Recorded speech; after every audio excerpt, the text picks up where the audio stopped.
estes pasos de peóns están señalizados cunha señalización que non é lumínica, pois non estaría mal que o mellor estuviese parpadeando unha señal, polo menos cando hai alguén cruzando, para que detectase. O sea, toda a seguridade que se poida facer para evitar que calquera persoa, adulta ou pequena, tivera un accidente é pouca. Dende a Hora Galega puxémonos en contacto co Concello da Coruña para preguntar sobre este asunto. O que nos contestan é que eles están preocupados pola seguridade vial de toda a cidade e din que os datos de siniestralidade así o demostran. Ademais, dinnos que acaban de presentar 2 rotondas na grela con este fin. Bueno, estes días, tanto comercios como supermercados como centros comerciais están a rebosar de xente.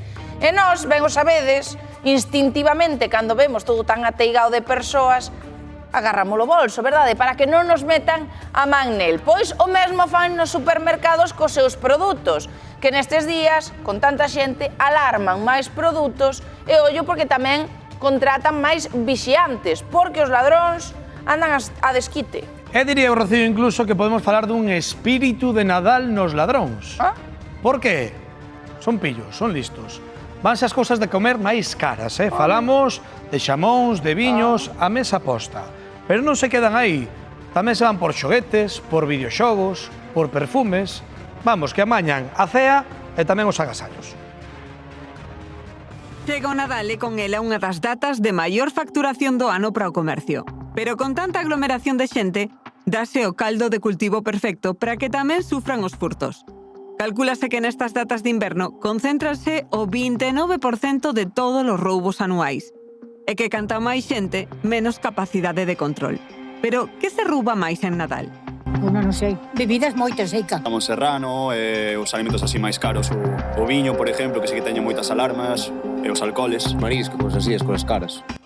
Todas as respostas son correctas e corresponden con aqueles produtos máis prezados e que sexan fáciles de ocultar. Andando, collen, así. Os viños e licores son un clásico e a ninguén lle extraña xa ver as botellas con alarmas. Os xamóns e outros embutidos tamén desaparecen dos estantes. En algún supermercado mesmo chegaron a poñer alarmas ao polvo. Sorprendente, al menos, sí, pues me parecen produtos difíciles de alarmar incluso. Pero sigamos co top 5 de produtos máis roubados.